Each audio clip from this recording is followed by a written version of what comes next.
It's late Thursday or like Friday. Meteorologist Casey Cloud here in the Weather Center right now, giving a look at those temperatures across the region. I know it's pretty late there, but you see it's still pretty warm as we're looking towards some of the communities here in those 60s here in most of the region. 70s still prevalent in a few localities here as we're looking at things. So kind of intriguing to see that, but just kind of always, interesting to watch as we start to get toward that summertime pattern. I know we're going to have some storm chances increase. I'll get to that here in just a few moments as we're looking at things, as we're tracking things here across the region. As I'm looking right now, we're at 65 degrees here toward the east. It's dark at about 2:30 in the morning, so that is pretty toasty out there. That is for sure. As we're watching things across the area here in toward the weather center. So again, just going to continue to track things here the best we can as we're looking at some of the different technology. Let me go ahead and go out toward Oklahoma right now as we actually have a severe thunderstorm warning in toward parts of that state. We had quite a few tornado warnings out toward the Texas Panhandle, a little bit in West Oklahoma as well, but a lot toward that Texas Panhandle on that Thursday there. And you see right now, even southwest Oklahoma City, that storm, a little bit of maybe weak rotation in there, but not tornado warned. Moving toward areas there toward the south and east, like Chickasha there in Oklahoma, Grady and Caddo County, 60-mile-an-hour wind gust, quarter size hail possibility through about 2 a.m. Central Time. As you see everything in the Texas Panhandle, you can kind of tell it's a lot different picture there now. It's all quiet compared to 4 hours ago. Look at that. I mean, all that rogue activity really causing some problems. And then as I go ahead and put on the SPC outlook, though, for that Friday, you do see a yellow area. That's a 2 out of 5 risk. So, and then a tornado risk 1 out of 5 in there, but hail's 2 out of 5, winds 2 out of 5. So that's definitely something folks out toward the Texas Panhandle, North Texas will be watching there again with the overall active pattern on that Friday there. As we're tracking things, as we're watching things here in toward the weather center. As I bring it back toward the local view, though, some thunderstorms possible later on that Friday toward southwest Georgia. We'll watch those, see if any of them, pulse up to quick severe or something like that. But I know toward Jacksonville, there's some big excitement tonight for the Jacksonville Jaguars selecting Travis Hunter there in the first round with a second overall pick, trading up in the NFL draft. I mean, that is something for the Jacksonville Jaguars to get somebody that could play offense and defense. Heisman Trophy winner from last year, and could be a real big deal there paired with Trevor Lawrence. Some on offense, but then maybe playing a lot on defense potentially for that attack there this year as the team tries to, maybe go to the NFL playoffs again. As we're looking ahead, having a multi-dimensional effort there as they look ahead into the timeline. So it's something to kind of be mindful of as we're looking there. Hopefully the weather will be good for those games. The schedule will be coming out in May. The order and the dates, the home games there for Jacksonville. So pretty exciting stuff with that. Trevor Lawrence was such a big deal coming to Jacksonville. That was known for months. This developed, at least publicly all of a sudden for Jacksonville with Travis Hunter coming on in. I mean, there's some of the work going on behind the scenes, but that's a big deal there, bringing some excitement to the First Coast. But I know we really do need excitement here toward North Florida after what happened. It's been over a week, a little over a week now, toward Tallahassee with that terrible, terrible tragedy. My thoughts and prayers remain with all of the families of the innocent victims, friends of the innocent victims who lost their lives, the innocent victims who were surviving, as well as the Florida State University community in general. I know it's just so tough, having this happen here. Happened, as I alluded to the other day, back in 2014. To learn more about that, you can go there and watch that video that I put out separate there late Wednesday if you didn't see that in the Tuesday update. But as you go ahead and see here, just watching that overall weather pattern, and as we go ahead and go to the last 12 hours or so, look at all that rain we had in the 12-hour period there in southwest Georgia. Some areas getting over 2, almost 3 inches there toward Miller County. So that's quite a bit of precip there, while most of the rest of the area really didn't get anything, So that tells a story. That's a severe warning. Just west of our covered area there, you see 3+ inches toward parts of the Florida Panhandle. And, Jackson County, some areas getting over 2 inches. Again, just outside of our 62 counties. But definitely noteworthy there as we're looking at the overall weather picture. So let's go ahead though and pull in the graphics here right now. As we continue to say Florida stays strong here, we're looking at the national weather picture. We have our Garden and Gold logo up still. We have to go to the alert logo here for the severe weather concerns toward areas in north central, the Midwest here as we look ahead. Because there could be some problems here and may end up becoming, a severe weather scenario. That's too big of a deal here, and it may be an outbreak even as you're looking ahead toward like Iowa on Monday there. Again, may have to go in alert mode. Not quite enough confidence yet. I mean, we're pretty close to going ahead and turning that red there for alert mode, but not quite doing it yet. You see northern Missouri there and toward Iowa, especially. Iowa looks like they could have some big weather problems on Monday. Des Moines there and Cedar Rapids, that area there. Davenport, Iowa. We're talking about areas there, just across that state there as we're tracking things, as we're monitoring things here in the Florida Weather Center. Could be a pretty big problem here again on that Monday. As we're trying to end that month of April here on a positive note. It may not happen with the weather. You're talking about Mason City, Iowa could have some problems, of course. We have areas in southern Minnesota that could have some problems here too. As you look there, I mean, getting up toward like Mankato. So again, Rochester, Minnesota, gonna have a pretty far up north risk there for this time of year. This is almost something you see a little bit later on in April, like June, really. In some ways, we have to be kind of mindful. I know Tulsa, Oklahoma City, Norman, all into the lower end risk, but gotta still watch all the way from that area in southern Oklahoma all the way up through areas there of Minnesota, Wisconsin, and indoor parts of even areas there toward Michigan. So that's something to kind of be mindful of there. And then as we look toward that Tuesday, so the rest from North Texas, it's a little lower so far, but all the way up to Detroit and Cleveland here. So we may very well have to go to alert mode. Threat, especially on Monday, could be significant severe weather. Even tornadoes could. It's a little early to know for sure. We didn't have enough confidence. Did not have enough confidence yet to kind of go with it. But could even have some strong tornadoes here toward areas of Iowa on that Monday. So just give you that heads up here in the weather center. Not enough confidence yet. You see La Crosse, Wisconsin there in this. Omaha, Nebraska. Just got to be paying attention on that Monday. In addition to Des Moines and Mason City and Cedar Rapids and those areas in and around there. So got to pay attention. As we go ahead and see you right now here, that threat continuing to some degree. We had that threat overachieve on that Thursday toward areas of the Texas Panhandle, but whenever a tornado watch gets issued like there was one there, conditions can be favorable for tornadic activity. So you got to really stay tuned for the latest and charged devices. Have multiple ways to receive alerts, and whenever there's tornado warning issued, that means the tornado's been detected using radar or spotted. You want to try to avoid taking shelter in a mobile home. Areas that have basements, that's where you would really want to go if you don't have a specially built storm shelter.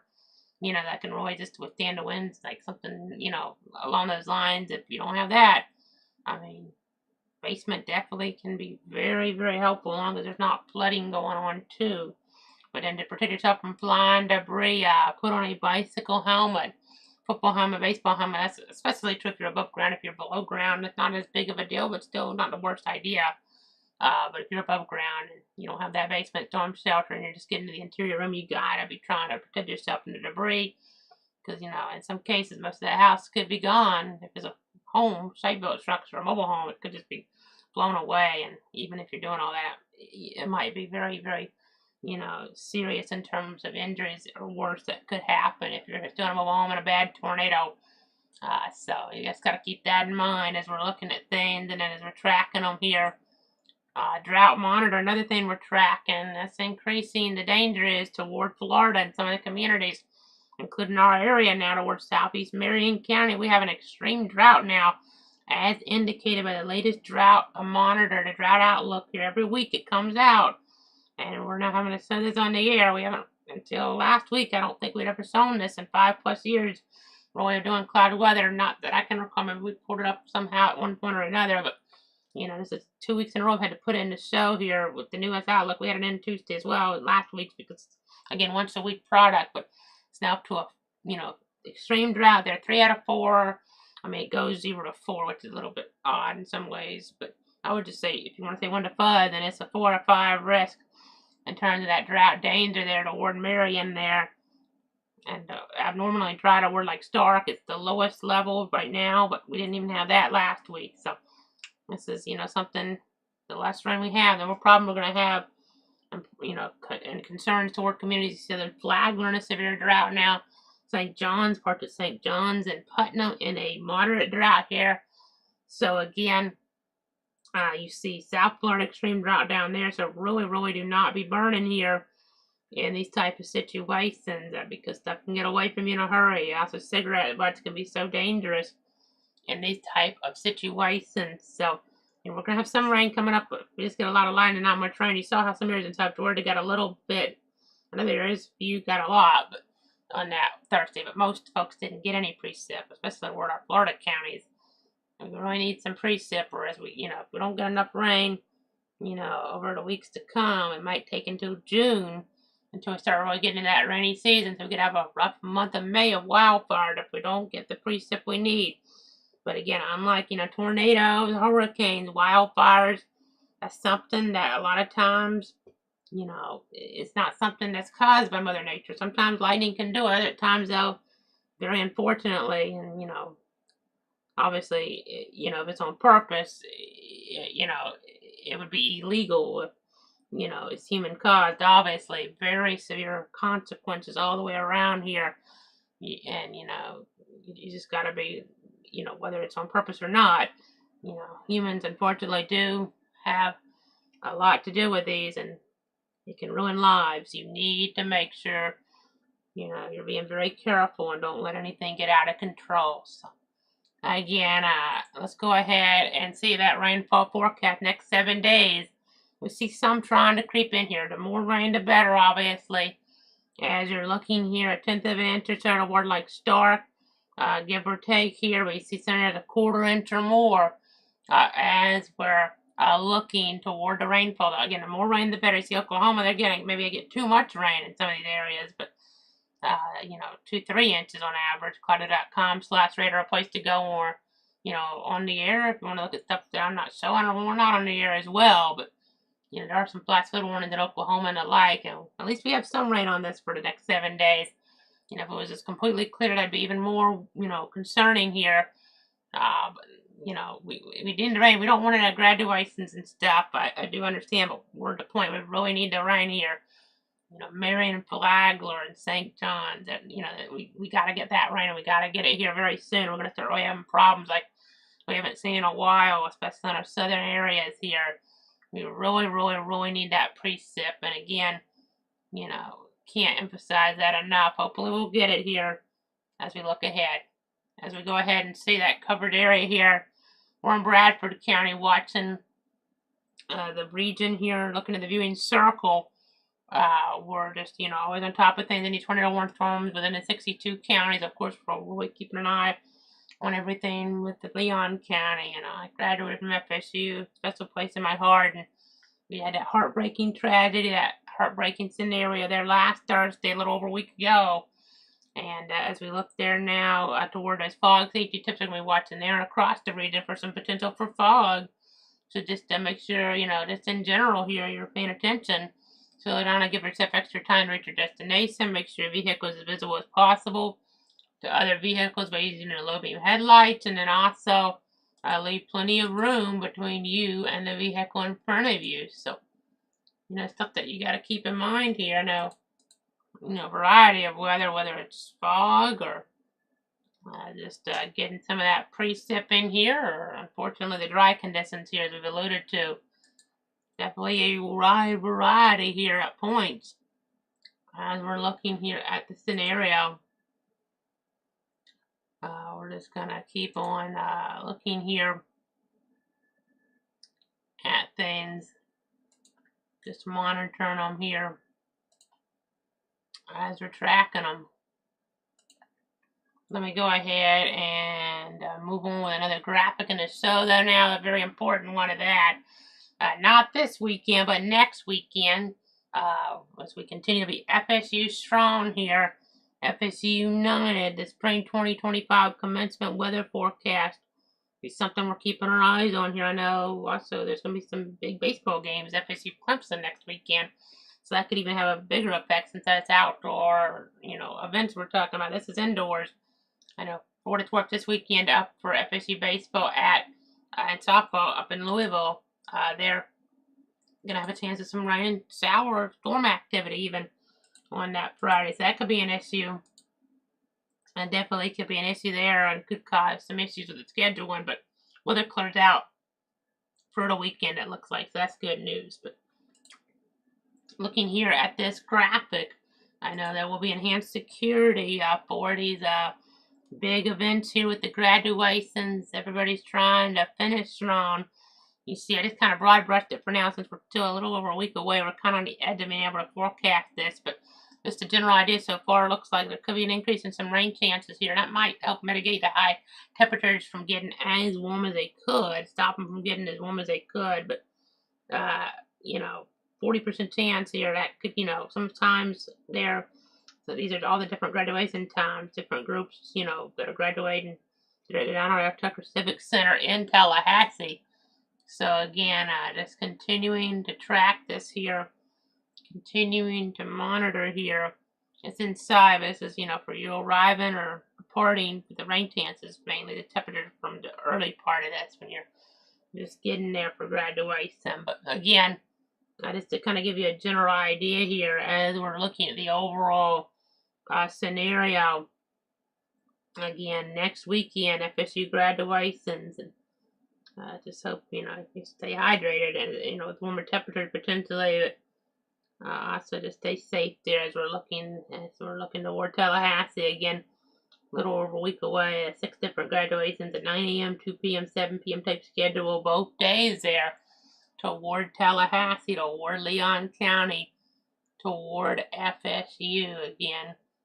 As we're looking there with that, congratulations to everybody graduating. I know it's been tough here recently with what happened, but just depending on how your certain classes are going, hopefully those exams go well. Depending on what the format is, some classes I'm sure are going to be different than others because of what happened. But I'm sure some folks will definitely still be taking exams here and trying their best to ace them. As we're looking there at that overall schedule here and the like. So, again, that's a little over a week away there toward Tallahassee. As we go ahead now and to see this, a plenty forecast. There's no Florida and South Georgia or FSU strong. 20% chance of rain on that Friday, 20% Saturday, 40% on that Sunday, 40% on that Monday here. I know some strong to severe storms possible at very important spots, especially Sunday, Monday, but you can kind of get them when you have a chance and it's just warm. You can kind of get a severe warning to pop up in a rogue fast and here or there any of these days in some regards. But Sunday, Monday, you have a little bit better chance of rain. So that's why I have the highest, probabilities for rain then, but also just mentioning severe chance since there would be a little bit more of a chance that some of those could be a little bit more concerning. But you see above average temperature by a good, bit here. This is not exactly what you expect for late April, as warm as this is. You just gotta stay hydrated here. The warmest weekend of the year so far, probably coming up at lower 90s here, and then some pop-up storms. Remember, thunder roars go indoors, but right now it not amount to too much precip in many areas. So you just gotta be watchful here of the radar because rain not a big factor for most. We need it, but lightning could be an issue here. You catch folks off guard. Stuff popping up here. So warm. You're going to the beach. Watching out, of course, for any of the beach hazards that you can have, like rip currents. But then all of a sudden you could have some lightning activity develop. And you have that more later in the summer, but a little bit of a taste of that here coming up later this weekend, especially a possibility. So be mindful of that here as we're looking. It's not a huge chance.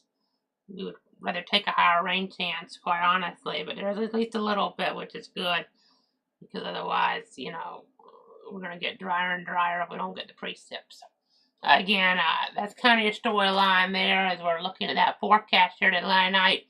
Let me see if there's any questions or comments from any of the viewers at home here.